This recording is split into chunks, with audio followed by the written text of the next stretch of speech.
Hey, what's up, my people? This is Informant 254, guys. Today I'm at the DEKRA Academy GmbH in Stuttgart, and today we were learning about dangerous goods, air dangerous goods, which need to be categorized, different categories of dangerous goods, and how they're supposed to be, packed together or mixed, and what's not supposed to be packed together. And I just want to encourage somebody out there, if you feel like you want to do a certain small course, like takes, for example, a course that takes between 3 days to 2 weeks to 1 month, you can always check with DEKRA Academy GmbH. They have different types of courses, and these courses are an account. An account means that you get a certificate for this course, and you can also try and even apply for a job with it.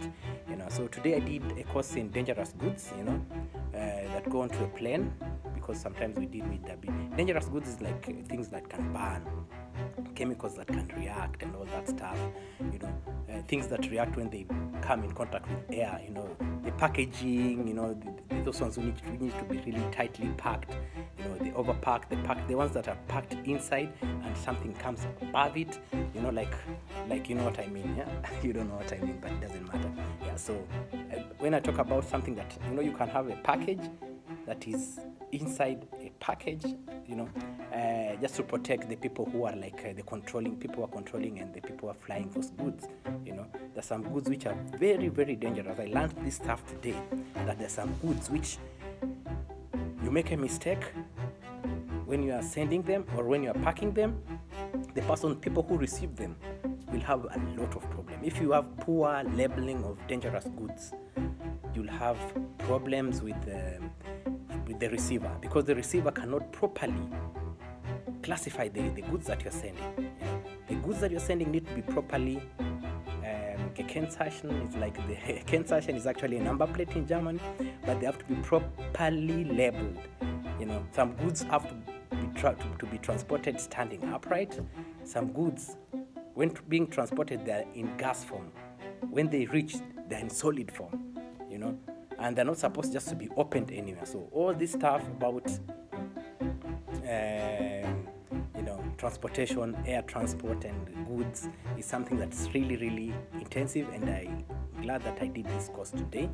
Thankful to my company which sponsored me to pay for this course, and I'm glad that I didn't let them down. I passed the course, so I'll be getting a document, a very important document for this particular course. And yeah, this is Informant 254. I just want to tell you guys that I'm advertising. We had a lovely teacher, she was called Frau Petra, Petra Scholl. Very lovely, explained well. Her handwriting is amazing, but also I have to say something. Very smart. Very smart. Yeah. When you are training, my company doesn't deal with radioactive material, so we didn't do the classification of radioactive material, which I think is class 9 in dangerous goods. So we only did class 1 up to class 8. Class 9 is a bit out of my league. I don't deal with that. We don't deal with that.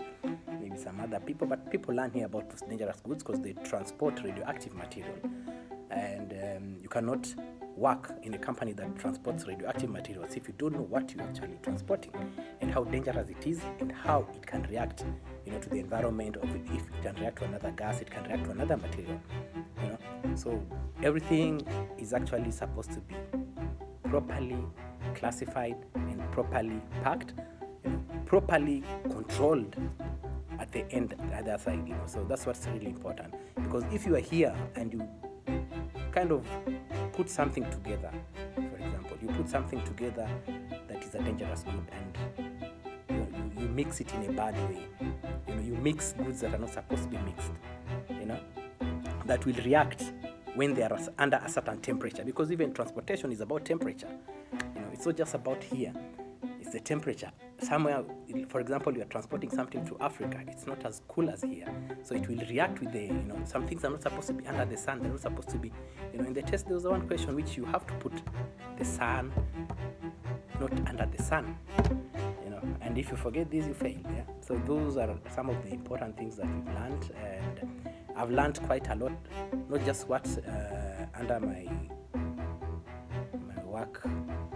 We've learned more than what I just do at work. We've learned extra, and I'm glad that my brain is now like warm because I've learned something new. And yeah, I just want to encourage people out there, if you feel like, okay, you're tired of what you're doing, you want to go back to school, and even you have somebody who can sponsor you in Germany, I mean, DEKRA is, for me, number one. And yeah, they're strict. They're strict. You know, you have to read. You have to read. I didn't sleep. I've not been even dreaming about anything else. I was just dreaming to pass this particular exam, and I passed it. So it's an amazing thing. So guys, I'm sponsoring for free DEKRA, and anybody who wants to study anything about, you know, just check on their website. I'll put the website down here. You can go to DEKRA, check things, what you can study, how much you're supposed to pay, and if you're working, check if your company can pay it for you. If it can pay it for you, then go for it. Don't be afraid to go and explore, learn something new, you know. Yeah, our brains keep on learning. Even if you're not going to school, every day you learn something new. You know, every day you learn something new. So guys, yeah, because somebody said, professor cannot, even professors learn new things. I know one guy who was like, he's very smart. He's from Nigeria. This is what he was telling me. He was like trying to light his cigarette. You know, he was outside and it was a bit windy, and he was trying to light his cigarette, to smoke a cigarette. You know, I think he was a doctor or a professor, and there was one small boy, just very small boy next to him, and he was trying to light his cigarette, but then every time he lights the cigarette and the fire comes and he tries to put it and light the cigarette from his mouth, the wind blew the matchbox.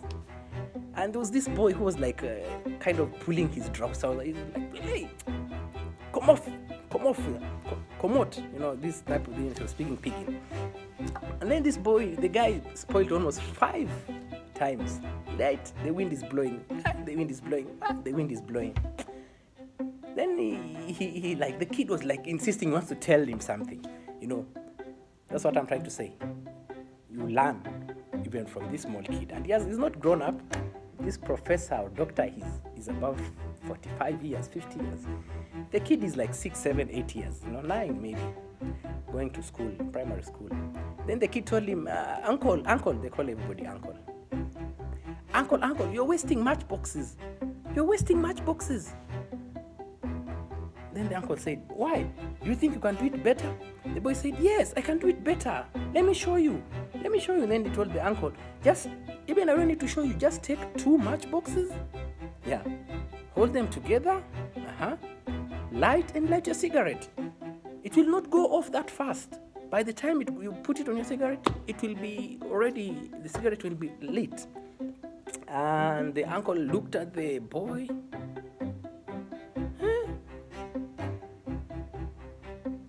8 years old. Let me try. I don't think this is true. He took the 2 matchboxes and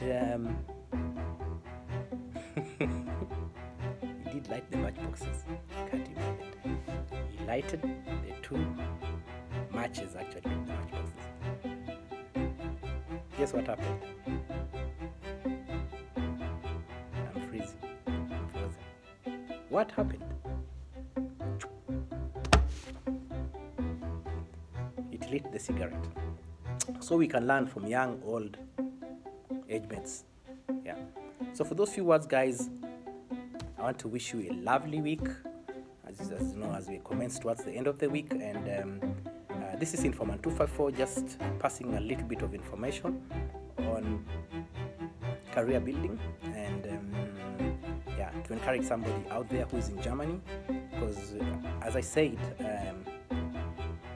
Informant 254 and its organization is about trying to help people be independent, try to help people get into careers, try to help people to get into self-employment, or to get into to build on their careers, to be employed. You know, I talk about opportunities and chances in life abroad, and for those who are new to my channel, please don't forget to subscribe. I'm really grateful for the amazing support I'm getting from all over the world, from my people here in Germany, in Africa, in India, in USA, you know, South America, it's Canada, who are watching me. I just want to thank you for being there. I don't take this for granted. And it's because of you people, I'm almost hitting 1,000 subscribers. With 1,000 subscribers, I'll be able to be monetized, and then I might be able maybe to earn something. So I don't take anything for granted. And if you are my subscriber, please remember, I have to tell you, if I could meet you personally, I could say thank you. Okay? So thank you so much for the almost 1,000 subscribers, and God bless you. What's up, my people? This is Informant 254 in Stuttgart, Germany. Today I had an amazing class, and I just want to encourage people to always school. I did a course in dangerous goods, and I passed it. Very intensive course, and the learning material is all over. If you check out at DEKRA, you can always do it at DEKRA Stuttgart or DEKRA where you want. This is a wonderful class, amazing. And the good thing, they offer drinks, but your company has to pay. Non-alcoholic drinks, and the learning material is all over, and we are allowed to also check the books when you are doing it. A lot of important information around. And today we had an amazing teacher who brought us a lot of sweets, because I told her I was waiting for her so that we can leave. But it has been an amazing course, and I just want to encourage somebody out there who feels like things are hard, that there's always opportunity, there's always a chance for you, there's always a second chance to do something. And today, so I passed this course today. As you see, that's my name there, and that's the DEKRA.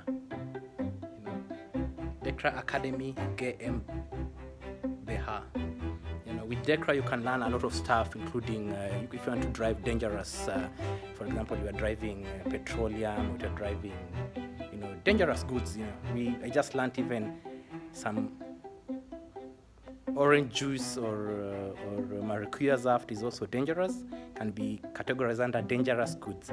So dangerous goods, there's a school about dangerous goods that takes maybe 7 days.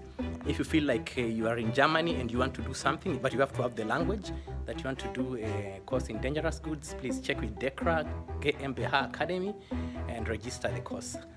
I'll check the amount of the course, how much it costs, because I don't know. It's because mine was paid by my employer, and I'm really grateful to my employer. I can't mention the name here. My employer paid for this course, and it's been an amazing day. It's been an amazing 3 days of intensive learning, and not just learning. And for you, people like me who come from different countries, the language is also a little bit of a barrier. So guys, this is DEKRA Academy, and for those who are studying and learning the German language and they come to Germany, this is an opportunity in DEKRA Academy. You can choose a course you want, and you can make a career out of DEKRA. This is Informant 254. Just want to pass this little information out there and wish you a wonderful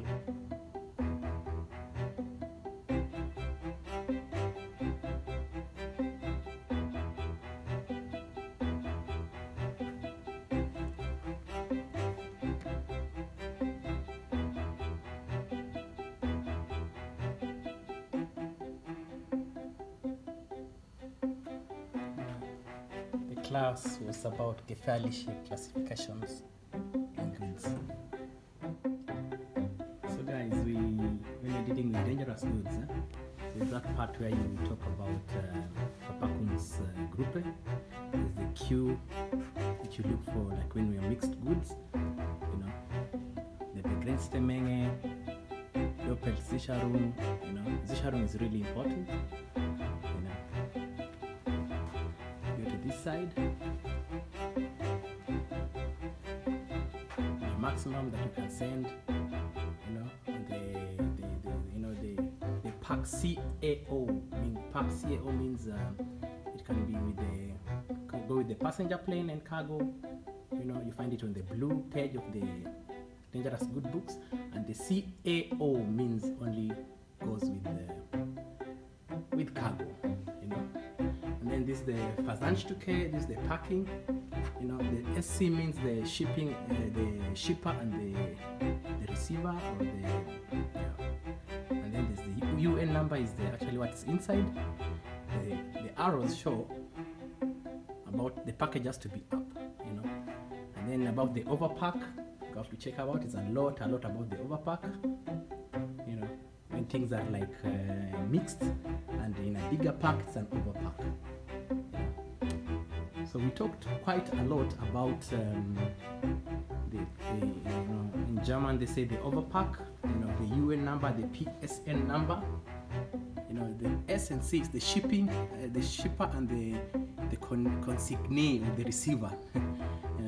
You know, the blue marking is about the inside packing, and then the overpack is the green part, you know. So there's a lot about Innenverpackungen and Außenverpackungen that people need to know. Yeah, all this stuff needs to be like read.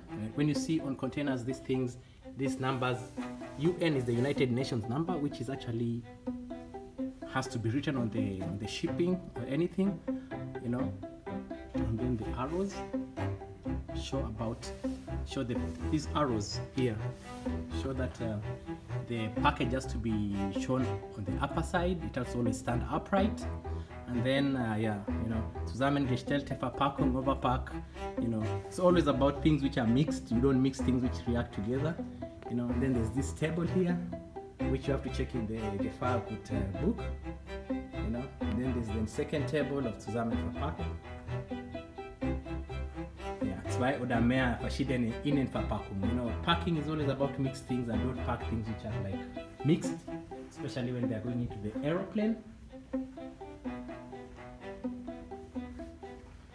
Then there's this table 2.3a, which is the classifications of different types of verpackung, you know. You know, they are different, you know. Everything that is packed has its own classes. There's the Verpackungsgruppe Ordner, there's 1, 2, and 3. You know, these are really, really important if you're packing things because of their classes. There's class 3, there's class 6.1, there's class 8, you know. And we pack them according to their classes, yeah. So if you want to find the United Nations number of a certain good or anything, you can check on the Verpackungsbook, which is a very, very intensive big book that kind of gives you you know, there's a white page and then there's the blue page. The white page gives you the UN number, it gives you the passenger PSN in English, you know, the name in English.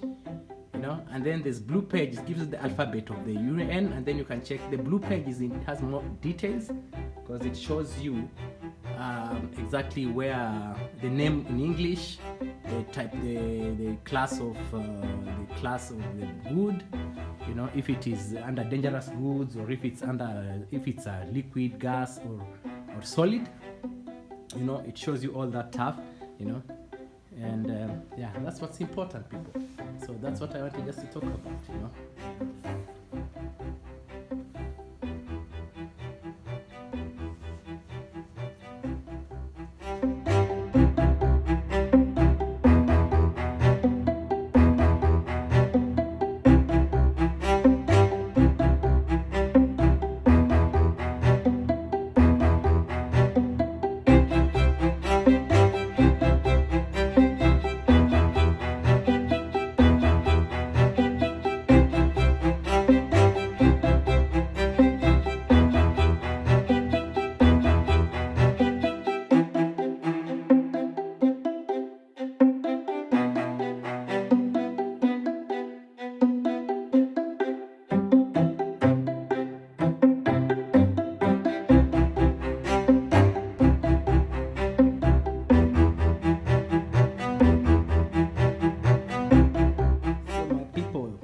About dangerous goods, you know, this is the book.